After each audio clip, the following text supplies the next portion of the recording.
بسم اللہ الرحمن الرحیم۔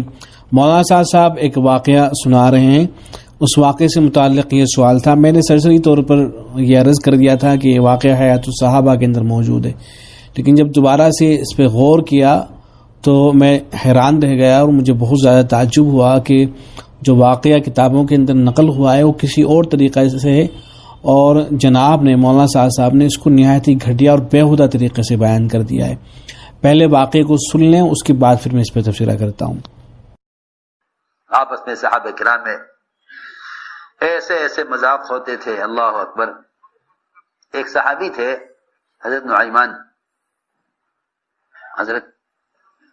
نعیمان ایک صحابی تھے، مذاقی آدمی تھے، بہت مذاقی، اور ایسا مذاق کرتے تھے کہ اگر آج کوئی مسلمان کسی مسلمان ایسا مذاق کر لے تو آپس میں قتل ہو جانے، آپس میں قتل ہو جانے، کیونکہ محبتیں نہیں ہیں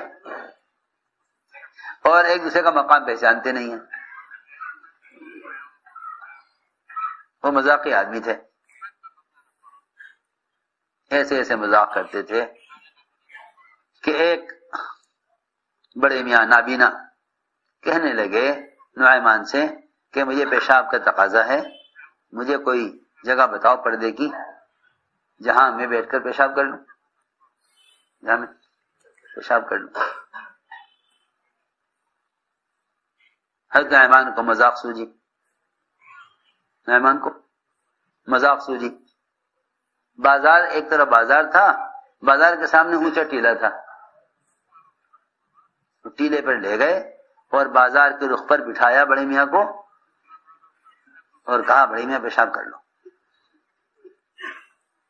جہران تھا نابینا، سے کیا معلوم، انہوں نے وہاں بیٹھ کے پیشاب کیا، سارا بازار سامنے لوگ دیکھ رہے، سب چیخے کیا کر رہے رے بڑے میاں، یہ کیا بات ہے کہ تم دو بازار کے رخ پر بیٹھ کے پیشاب کر رہے تھے اور سارا بازار کے لوگ تمہیں دیکھ رہے تھے۔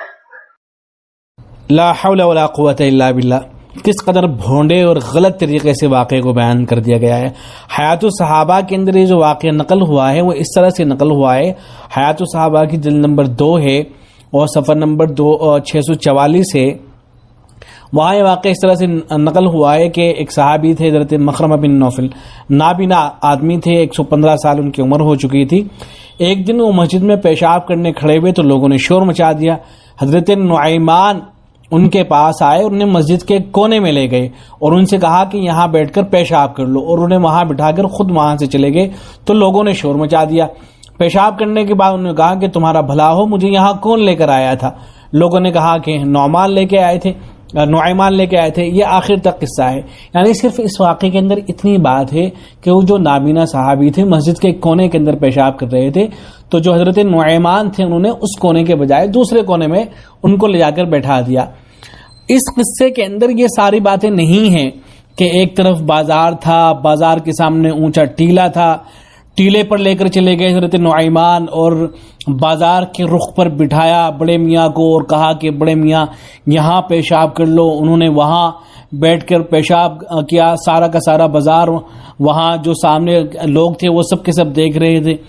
پھر ان کو بتایا گیا کہ تم کو بازار کے رخ پر بٹھا کر پیشاب، تم تو اس طرح سے پیشاب کر رہے تھے اور سارے بازار کے لوگ تمہیں دیکھ رہے تھے۔ تو یہ جو سارے کہانی بیان کر دی گئی ہے یہ اس واقعے کے اندر سرے سے موجود ہی نہیں ہے۔ چاہے آپ حیات الصحابہ کا عربی نسخہ دیکھ لیجئے، عربی عبارتیں اٹھا کر دیکھ لیجئے، یہ ہے کہ آپ جو اردو میں نقل ہوا ہے اس کو دیکھ لیجئے، اس کے اندر یہ ساری باتیں ہی نہیں ہیں۔ اور پھر حیات الصحابہ کے اندر جو عربی متن ہے جو کتابوں سے نقل ہوا ہے، تو جن کتابوں کے یہاں حوالے دیے گئے ہیں، جیسے علی صحابہ کا ایک حوالہ دیا گیا ہے، علی صحابہ فی تمیز صحابہ، اور ایسے ہی دوسرا حوالہ الاستیعاب کا دیا ہوا ہے، تو احتیاطاً ہم نے وہاں بھی جا کر دیکھ لیا کہ ہو سکتا ہے کہ جہاں سے یہ واقعہ نقل ہوا ہے وہاں کوئی اس طرح کی عبارت ہو، تو دور دور تک کہیں کوئی اس طرح کی عبارت ہی موجود نہیں ہے۔ تو ایک واقعے کے اندر نمک مرچ لگا کر اس کو کس قدر بھونڈے اور غلط طریقے سے بیان کر دیا گیا ہے۔ لوگوں کو یہ سمجھایا جاتا ہے، یہ بات بتائی جاتی ہے کہ ان کی زندگی صحابہ کرام کی زندگی کی طرح ہونی چاہیے، ہمارا معاشرہ صحابہ کرام کے معاشرے کی طرح ہونا چاہیے، اور دوسری طرف اس طرح کے واقعات بھی سنائے جا رہے ہیں کہ ایک صحابی ہیں، حضرت نعیمان کوئی چھوٹے موٹے صحابی نہیں ہیں، بلکہ یہ بدری صحابی ہیں تو ایک صحابی ہیں اور وہ نابینا اندھے صحابی کو ٹیلے کے اوپر لے جاتے ہیں اور بازار کی طرف ان کا رخ کرا کے وہاں پیشاب کرا دیتے ہیں، سارے لوگ ان کو سامنے سے دیکھ رہے ہیں.